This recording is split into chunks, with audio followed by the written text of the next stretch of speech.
We were all waiting to see what Victor Wembanyama had in store for us after everything that went on in Game 4 and the aftermath that followed. And boy, did he deliver. Man, to help talk with me about it, Mike C. Wright of ESPN. Let's get into it now.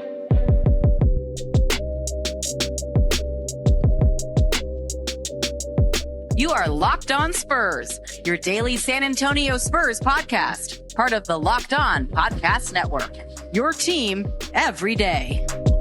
Hello and welcome back to Locked On Spurs. My name is Matthew Tynan. Thank you, as always, for making us a part of your day. Coming up on the show, we're going to get into some Game 6 thoughts. We got to. The Spurs have a chance to close things out in Minnesota without having to come back for a Game 7. We're also going to get into Dylan Harper, who just continues to ascend, continues to do things that rookies haven't even done before. But first of all, we got to talk about Victor Wembanyama and his return to the court after being ejected in Game 4. And to help me do that, a man who has graciously accepted my invitation to be part of the proceedings today, Michael C. Wright, of ESPN. Mike, first of all, number one, thank you very much for coming on the show today. And number two, Victor Wembanyama sure did deliver in his return to the court, did he not? Well, first off, let me start out by telling you congratulations, man. I've told you off air, but you need your flowers on the air too, bro. Like, congratulations on the new gig. Best choice they could have made. As far as Victor Wembanyama, I mean, come on, man. Like, I'm sitting here looking at all these crazy stats that our research people put out. First player in NBA postseason history to record 27 points, 17 rebounds, 5 assists, 3 blocks, and 2 3-pointers since the three-point line was instituted in 1979-80. I mean, and that's just what you get with Vic. Yeah. So I had a producer in Minnesota. I used to work with him on the NFL back in the day. And he was like, yeah, this is my first time getting to see Victor Wembanyama. I said, I can promise you one thing. You're going to see something you've never seen before. Yeah. And that is the norm for Victor Wembanyama. You will always see something that you've never seen before. And, you know, this last game, was it Game 5? I'm like, losing track here. I know. Yeah, last night was Game 5. I keep having to remind myself. It was no different, bro. Like, he had a stretch where he scored like, was it 16 points in 5 or 6 minutes? Bro, he scored 16 points in the first 6 minutes of the game. 16 points. It was ridiculous. And you know, like, I know this is a pro Spurs podcast, but you got to give Minnesota credit for being resilient, because to take that punch in the mouth, like Victor Wembanyama, Mike Tyson them. Like, he came out throwing nothing but haymakers, temple shots. Like, I thought Minnesota was going to be down for the count before the game even started. And for them to come back from that, I was actually a little surprised. And so credit to them. And it just lets you know that, you know, Game 6 on Friday in Minnesota is not going to be a given. It's going to be a tough game. And if it goes to 7, that's going to be tough too. Yeah. No, man. Hey, listen, this is as much an objective podcast as it is a Spurs podcast. We talked a little bit at halftime, like San Antonio was 1 or 2 threes away in that first half. It felt like, from busting things open, but Minnesota hung in there. And that's like the exact kind of team that you don't want hanging around, because not only are, you know, all the tough defense, physical, all the size, all that conversation, they got that Anthony Edwards dude who can change the game in a hurry. So, but the story though was the way Victor Wembanyama, after everything that was talked about over those previous 48 hours, after Devin Vassell at shoot around in the morning yesterday is talking about, we need upset Vic. We need him to be able to channel his emotions in the right way. Stuff like that. He comes out there, and by the way, I thought Devin was prescient in the way that he talked about, like, we've seen him do this before, right? We've seen him do this before. And for him to come out and deliver that way, And it was in all facets. It's like it's taking Rudy off the dribble. It's spotting up, hitting the threes. It's being around the glass on the offensive boards, being ready for the alley-oops. Like he was asserting himself and inserting himself into that game immediately. And you almost got the feeling, right? And this is kind of the way I read it. Like I didn't look at his performance last night or even like the narrative building up to it as like a quote unquote revenge game. I kind of looked at it as like a redemption arc. Like he had something that he needed to make up for. Like you could tell whether it was the language folks were using, whether it was the way after the game Vic was like trying to move on as quickly as he could from all of that he felt like, it is just me kind of reading between the lines, just to be clear, but it did feel like he felt like he owed them something. That's what it seemed like to me. I 100% agree with you. Yeah. Like the fact that he dismissed, like he didn't even want to go back to that. He was like, this is the playoffs, you know. And the last part of that quote, he said, I have to be there for my team. Yep.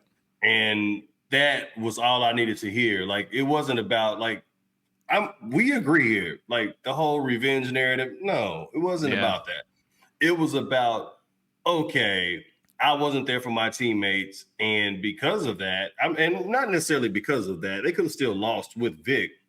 But in his mind, it's like if I'm there, we got a better chance to win the game, and so I diminished our chances to win. And also, one of the coolest thing I thought he said was that he said something about like because there was the whole was it upset Vic. Or was it mature Vic? Right. And he said the two are mutually. He said ain't. He said they ain't. He did. Exclusive. I've been noticing, man. He's been picking up on some American lingo over the last couple of years. Yeah, he said they ain't mutually exclusive. They ain't mutually exclusive. And then he said something like, "I like to do both." Yeah. And so he basically told us, "Yeah, I was upset." And I handled it in the mature way. He said it without really saying it. Right. And so, I mean, and you know Vic. I mean, he's a very calculated dude. Sure. He knows what he's saying. He knows like what point he's trying to get across. And so I thought he handled it the right way. And then throughout the game, when guys were getting handsy, started the rough stuff, pushing and shoving, Vic just was like, I don't want no part of that. Like, don't touch me. And so I did enjoy his rage bait quote. He's like that Io and Ant, like they were just trying to rage bait me. Not gonna let it work. Not gonna let it work. Right. Right. And but I wonder if someone had a conversation with him and told him that, because like let's go back to game one where what did he have? 15 blocks? 12? No, he had 12 blocks. 12 blocks, man. It's so crazy to say out loud. Right. But like go back to that game, I felt like they baited him into that. Yeah. Like you keep going at him, keep going at the basket, and he's going to keep blocking the shots. But eventually, because like Vic is going to go for almost everything. Yeah. But eventually, you're going to wear him out, and then that's going to sort of sap his energy on the offensive end. So it's not rage baiting, but it's similar. You know what I mean? Like it's Well, because think about even going back to that game one, think about the difference between that and game two. I believe he only had 2 blocks in game two, but that's because he was sitting like 1 million points. He was like sitting back. He wasn't, because you're right. Like there is a way about like baiting someone to come for the blocks because he wants them, so he's extending farther and farther from the basket, and suddenly things might open up around the hoop. We're talking about like someone who might have said something.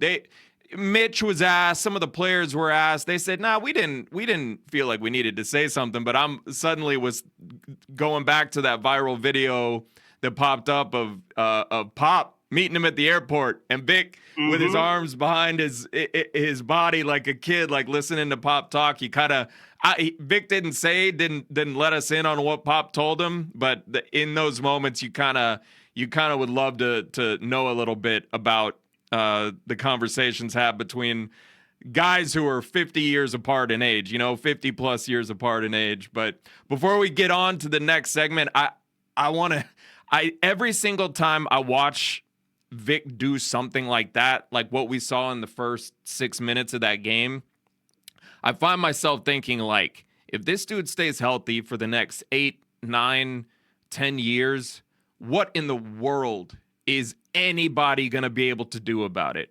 Like he's like you drop a nuclear bomb on the court, because there's just nothing that anybody can do when he's doing stuff like that, man. I think the next step is consistency for him. Like if you talk to people within the organization, they'll tell you that, Victor does these things in bursts, but we need it more consistent and sustained. And that's not going and getting 25 blocks, but I get what they're saying. It's just kind of more of a sustained effort to where, like Minnesota, like how many times, I don't know, I have to go back and look, but Minnesota came back a bunch of times.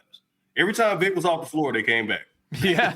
So, kind of weird how that happens. Yeah, it's I think you can even go look at that. I mean, he scored 18 points in the first quarter, I believe. He finished with 27. 21. And 21 I think in that the first half.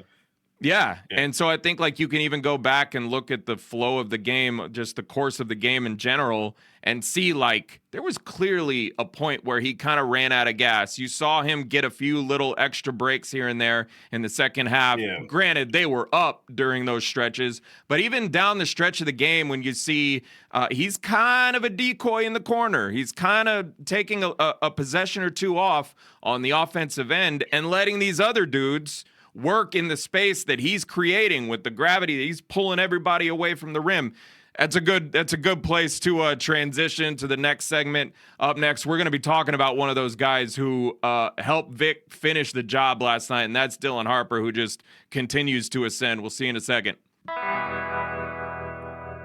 Today's episode is brought to you by FanDuel. The NBA playoffs are here. You know that by now, where every possession matters, every matchup is magnified, and every game can swing a series. Right now, FanDuel is giving new customers a great way to get in on the action. You can bet just $5 and get $250 in bonus bets if your first bet wins. The app makes it easy to follow the action with player stats, trends, and matchups all in one place. During the playoffs, that extra insight really does matter. The Spurs are currently 4.5-point favorites for Game 6 against the Wolves. If you've been listening to this episode and episodes before it, you know how I currently feel about the matchup we are watching unfold. Take that for what you will. Again, Spurs currently 4.5-point favorites in Game 6 against the Minnesota Timberwolves in Minnesota. Head to FanDuel.com to get started. FanDuel, play your game. All right, we are back, and just a reminder about the Everydayer Club. Get Locked On Spurs ad-free with members-only Discord access by joining the Everydayer Club. Join at lockedonspurs.supercast.com. All right, Mike, we got to talk about Dylan Harper. I mentioned at the end of the first segment how, and it wasn't just him, by the way. It was Keldon, it was De'Aaron, like dudes picking up the slack, the scoring slack specifically, whenever things sort of calm down on the Vic front. And but Dylan Harper at 20 years old, the way that he continues to stand out, just completely unfazed by the moment. It feels like every single game he's doing something that's like for instance, he is the leading bench scorer in the NBA playoffs. He also became the youngest player ever last night to record multiple double-doubles in the postseason. I mean, the dude keeps doing stuff that, especially at that position, especially at point guard, you're just not accustomed to seeing from players at that age specifically in the postseason. No doubt about it, man. But let's be real here. The man was raised to be a pro. I've talked to Ron. I've talked to his pops, Ron. And, he told me one thing about Dylan is that you don't tell him what he can't do. Mm-hmm. Do not do that. He's like that man.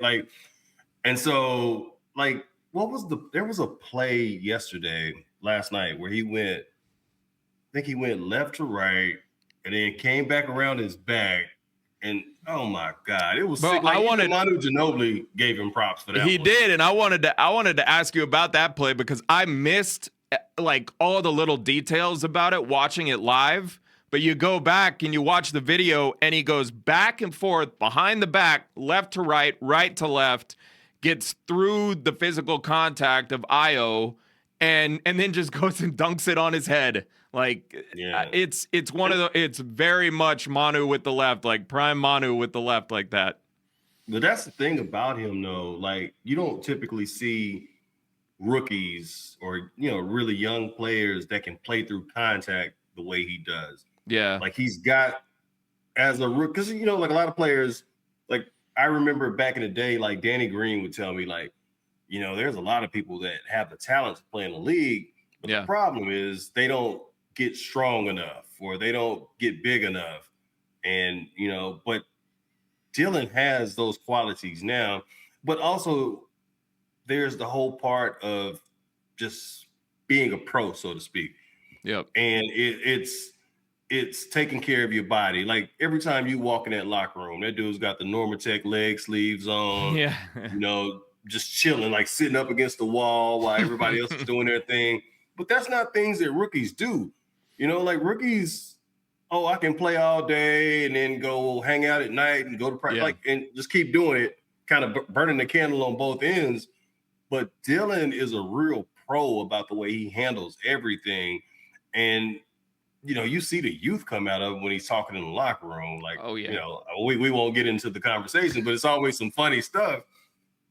But he's just a pro at a young age. And, man, that dude is like, he's got a chance to be like a star in this league. Oh, yeah. Superstar. I think he's going to be a star. Yeah. He's that good. And, like, I just can't wait to see sort of what his progression is because, like I said, he's got the size, he's got the moxie, he's got the stoicism. Like, he's got that Spurs stoicism about him in a way. He does. At least in a game, he does. And, like, just what is going to be the next step? You say Manu Ginobili. I see a lot of James Harden. Yeah. But tougher. You know what I mean? Like James Harden, but tougher. James Harden, but he's not going to fall off in the playoffs like James. So, I mean, he's already showing that isn't something that's on the board for him. He's also just like you brought up the stuff about just his athleticism and physicality. Marcus Thompson was in town covering this series earlier, like games 1 and 2. And I remember he asked Victor in one of the post games asking about Dylan and like what has stood out to him about Dylan Harper in his first, year as a pro. And the thing that you were just talking about that Vic brought up himself, he said it's the balance that he has. It's not like necessarily this vertical athleticism and like the quick twitch burst, all this stuff. It's the stuff that he does while remaining on balance through the physicality in that play. Just on the one that we just highlighted, the behind the back twice to the rim, his ability to maintain balance, to go from shifting left to right and then immediately back to the left, and being able to throw Dosunmu off his scent essentially with that first move, maintaining all that balance, still being able to fight through that initial physicality, and then getting up to the rim and exploding. Like it is special. And like that is a different type of athleticism than, you see the stuff where, and obviously like Anthony Edwards is kind of a physical shell of himself right now. Like that dude's knees are very clearly hurt, and he had a play where the basket was wide open last night, and he went and laid it up. I was like, he's like, I'm good. This dude is hurting right now. But yeah, it's that you don't necessarily always see that level of maturity in a player in terms of not just the way that they play and their ability to finish around the rim, but the athleticism, the way they utilize their athleticism in more of a balanced physical type of sense rather than relying on that innate like explosiveness that you have when you're a kid, right? Like you're so ready to get by somebody, you're so ready to get to the rim that's kind of all you're thinking about, and your head gets over your skis a little bit. Doesn't happen with him, man. He just stays balanced and centered. And he's also very crafty. Super crafty. He has a craftiness that young players, like the last time I saw like a Spur that young, that crafty was probably maybe Kyle Anderson back in the day. Yes. Slow-mo. And also he picks up, like he figures things out quickly. He diagnoses quickly. And his improvement, like think about this. You go back to the beginning of the season. Yep. The man couldn't shoot a three-pointer to save his life. He could not. And it's just the progression of 82 games in the regular season and the playoffs or whatever. And his three-pointer is reliable now. Absolutely, like, especially the catch and shoot. Like if he's open, you expect it to go in now. It's crazy. But that takes like 3-4 years to develop, and he's got it happened like over the course of however many months. And so I know that stuff, and that's what I'm saying. Like that's why I'm so excited to see what he becomes, because man, that dude is going to be a monster. Well, I think the important part here, and you brought it up, and you talk about the stoicism, and you talk about the fact that he grew up learning how to be a pro. Like this is a dude who grew up in locker rooms, grew up around coaches. Like he comes in already with that knowledge of what it takes. And when you talk to these young dudes in the NBA and even the veterans, when they tell you the most important part about coming into the league, the thing they always highlight is the day-to-day routines and the day-to-day practices and the habits that you form. He has very clearly come into the NBA with a lot of that stuff already in his bag. You know what I mean? So, Absolutely. Like, sure. And he's got a long way to go still. He's 20 years old. Like, there's nothing like learning on the job, right? You can come in with all this knowledge ahead of time, all this corporate knowledge when it comes to the NBA, but they're still on the job training. And he's still got a long way to go in that capacity. And I'm also glad you brought up the reminder that he is still a kid when you see him in the locker room. And you see him, he's in all these reaction shots now. Everybody's like looking for Dylan Harper's face after everything that happens. And there's such an interesting dichotomy there between this kid who is very clearly incredibly mature for his age as a basketball player and as a pro. But that dude is still very much still a kid. Very much so. And it's kind of a reminder go ahead. No, I was going to say, I think the biggest trait he has, and Steph Castle has it, Keldon Johnson has it, and this is, I guess, shout out to Brian Wright for this. He's a dog. Yeah, he is. He's just an absolute dog. And I know, like, I was talking to some people, just personnel people, and they were kind of explaining to me, like, when you are building a team, you can't have all of your guys be dogs, but you need about 2 or 3 of them. Yep. And basically, you get 2 or 3 dogs, the rest of the crew follows. And that's what the Spurs have built. And so it's kind of been fun to watch them kind of from the ground up build this thing. Yeah, Brian and co in that front office have done a hell of a job assembling a group of people who just work well together. Like the synergy in that locker room is obvious, and the roles in that locker room are obvious. And you have this mixture of the dogs on the team. And by the way, Carter Bryant is a dog too. Like he's a dog. Yeah, we haven't even. I missed one. No, we haven't even had a chance to talk about him. That dude's going to be talked about plenty over the course of his career because he's going to be something. But like the mixture that they have in that locker room, the combo of all these the guys that they have assembled it's working out perfectly at the moment.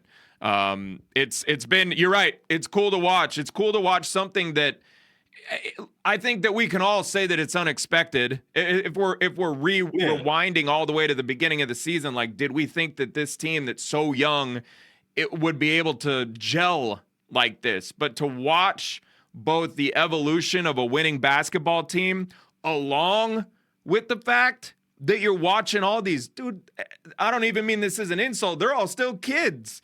To watch them like learn how to play the game together has been just as much of a treat as, for those of us who are behind the scenes covering this team, has been just as much of a treat as watching them actually, go through these playoffs the way they have been, at least for me, man. No doubt about it. Yeah.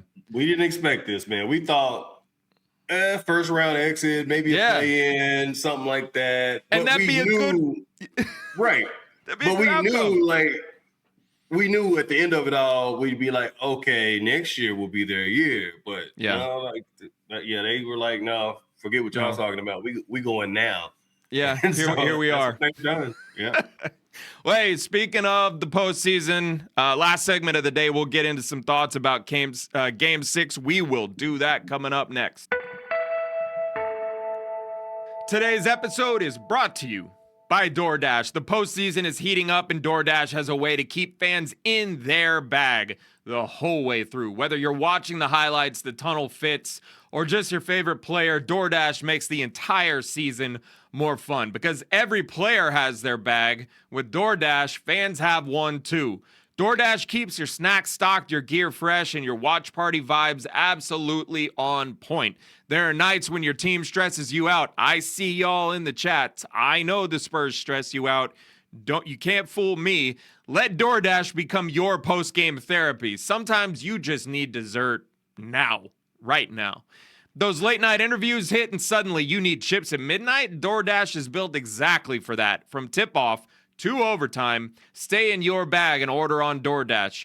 Get snacks, drinks, gear, whatever gets you through the season, delivered right to your door. DoorDash, in your bag all season long. All right, final segment. Mike, I just want to throw something your way here. I'm looking at this series, and I'm thinking to myself, like, okay, yeah, especially considering all the storylines, the physicality, the Vic conversation, the fact that it's 3-2, just in and of itself, the fact that it's 3-2, this has been a competitive series. But here's my thought that I keep coming back to.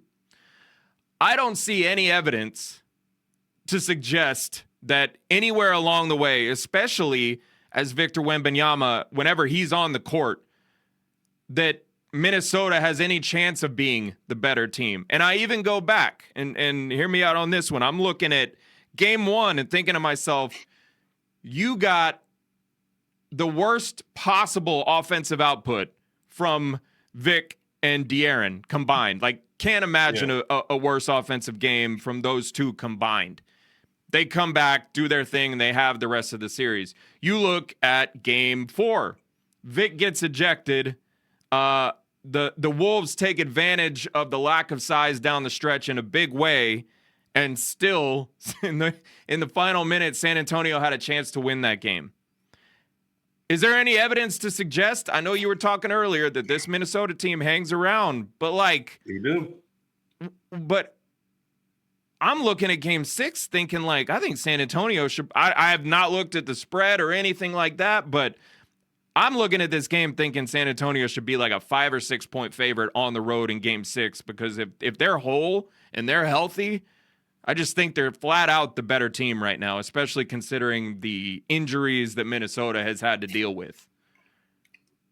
I would agree with you, but okay, I think the Spurs are 16-3 in a best-of-7 series all time when they lead 3-2. So history says, 16-3. So history says they should go get it. But at the same time, you are talking about a team that has been to the conference finals 2 years in a row. You are. They've got experience. And then, like, I don't know, like, I wish I could, like, break down individually each game how the refs called it, but you don't know how the refs are going to call this game. They might let them rough up Vic some more, and then you know, maybe it's so bad that he does fall victim to the rage baiting. I don't know. Anything can happen on the road. You got the Ghost of Purple Rain Prince, man. Like you don't know. You don't know. And it's the playoffs. It's just like you just never know in playoff basketball. And so, yeah, on the surface, San Antonio should win it. And then also, like, I think about like the factor of maybe Minnesota just folds it up and quits. I've seen it happen before. Yeah. I've seen it happen. And so I really don't know how it's gonna go. I know if it continues sort of along the course that it has, it's gonna be a physical game. Yep. And that, like, if San Antonio comes out on top, it sucks for them because you will have just gotten out of this meat grinder of a series, and then you got to go play Oklahoma City, they just ran through everybody. That's all the more reason to get this thing finished in 6 if you're San Antonio. And I agree. You're right, man. You know, maybe with a couple extra, or I guess an extra day off, there are 2 full days off in between these 2 games for the first time all series. Anthony Edwards has a chance to go dip himself in the healing waters of Lake Minnetonka. I knew you were going there.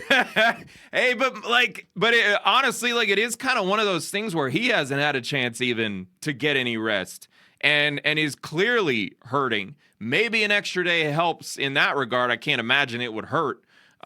So you're right, though. Like, on the road, Game 6, who knows? Maybe we'll see one of those video montages. Maybe Scott Foster, the extender, will be officiating the series. I have no idea what his record is in situations like that. I just know that it's an ongoing joke. But I think, like, while you're correct, like, I just feel that if San Antonio plays its brand of basketball, and no one gets tossed, and no one gets hurt, no one gets in foul trouble, all things equal, that over the course of this series, it's been impressive to me as someone who thought this was going to be a long series, but for different reasons than they actually ended up like the reason it has been a long series. I have been impressed with San Antonio's ability to handle the size and physicality of Minnesota in the first place, because, like, we've talked about this off the air. The stuff that Minnesota does, similar to like what the Knicks can do with the Spurs, is outnumber them from a size perspective, like a volume of the number of players with the size in the front court. And San Antonio, like, I've just been incredibly impressed with the way they've handled a lot of that, because say what you will, like, over the course of the season, that has been a weakness of theirs, and they've just figured out on the fly how to really deal with that and handle it. But it's a symbiotic relationship between them dogs they got on the perimeter. It's true. Yes. And the guys on the back end. Yeah. And so that's one, like, if you want to give Brian Wright some credit here, that's one thing he's done is, like, okay, you got to get by these guys on the perimeter first. Yeah. And that's going to be really hard. I mean, you saw how, like, Dylan, De'Aaron, Steph, how they pressured the ball this last game. Okay, you get by them, now you got 7 foot forever hanging back there by the rim. Like, so so I like the way they've worked off each other. But I will say, like, I don't know if you heard what Anthony Edwards said last night after the game. He was like, nobody in this locker room is really worried. Yeah. And so I was a little surprised. But, I mean, what is he supposed to say? Like, he's not going to say otherwise. Right. We're worried. We're scared. Man, we in trouble, man. So I don't know, man. Like, all I know is it's going to be super entertaining. And I do think, like, this is a big test for them. Okay. Huge. I mean, you had the closeout against Portland, but that's not the same type of team. And it was at home. Yeah. Mm-hmm. But this one is on the road against a team that's beating your butt in Minnesota. I mean, I want to say the last 7 games they've had against Minnesota, they've led in the fourth quarter, but the ones in Minnesota, you know, the Timberwolves have always found a way to come back and win. Except for that. Yeah. So except for game 3. Except for game 3. And like, see, I get them all mixed up in my head. I couldn't figure out which one. But yeah, like, all of them except for that one game. And so, like, that's tough, man. It's a tough place to play in Minnesota. Like No that question, man. atmosphere is, like I said, you got the Prince going, and it's dark and smoky in there. Yeah, but hey, man, like this is why we do this. I mean, Yeah. It's a lot of fun. It's a lot of fun. It's a lot of work, but at the same time, man, like, hey, we both could be doing real jobs. I've done real jobs in the past. I like doing this. Fact. But yeah, I'm glad, we got to leave it there today. I'm glad you brought up the defense on the perimeter, because when we watch Victor, you sort of take for granted the idea that, like, you don't want him to just be under attack all night. And the way, when I brought up Anthony Edwards already and sort of his health and everything, but the fact that San Antonio's guards continue to just make him work. Oh, you're banged up, we're going to make you work even harder. Yep. You know what I mean? And the way they're pressuring him the second he crosses half court, the way they're mixing up their coverages, sometimes sending a double team immediately, sometimes delaying it, sometimes letting him go one-on-one. But like, you're watching him over the course of these, or the Wolves in general over the course of these games, and so many of their possessions end with someone else other than Anthony having to initiate offense and create from that. So, the defense in general has been what has led to everything that has made the Spurs successful so far in this series. There's no question about that. Well, and it's not transition. just big. In the transition. Yep. Like, them dudes will run you to death. And, like, they can lean on their youth. Like, you got a bunch of 19 to 22-year-olds just running you to death all night. Just those kids who are learning to be pros, man. Those kids who are learning to be pros. Mike, I appreciate it. Thank you all for making Locked On Spurs your first listen, where we cover the San Antonio Spurs every single day. Subscribe and follow us wherever you get your podcasts so you get all the latest episodes. And remember, after every game, you can join Casey Vieira and Devin Brown on the postcast on this channel. You can find me at Matthew_Tynan on Twitter and over at the Corporate Knowledge newsletter, MatthewTynan.substack.com. Mike, what do you got? I know y'all can go read his story from last night's game up at ESPN, but what else you got to plug, man? I don't have anything to plug. Well, I have a De'Aaron Fox story coming out at some point. It's already filed and everything. Yeah, and I talked to him and his wife. His wife was a hooper, and his wife is very critical of De'Aaron when he makes mistakes. She's present, man. She's around. Yeah. She's present. But they're super fun to talk to, both of them. And then I'll have something about probably Friday or so, just kind of about like the old regime, like how the new regime is smartly taking advantage of the championship pedigree from the old regime. Like, there you go. You know how it goes. The egos can get in the way, but they're like, no, man, you guys have won all these championships. We need to listen to what you have to say. So there you go. Well, hey, man, I appreciate you coming on the show today for sure. Gracious as always, man. If you never miss an episode, the Everydayer Club is built just for you. Get Locked On Spurs ad-free. Head to lockedonspurs.supercast.com to join the club. On video, we send you to the first ever 24/7 National NBA YouTube channel. On audio, make sure you make your second listen NBA game night on Locked On NBA. For Mike C. Wright, my name is Matthew Tynan. We will talk to you all tomorrow.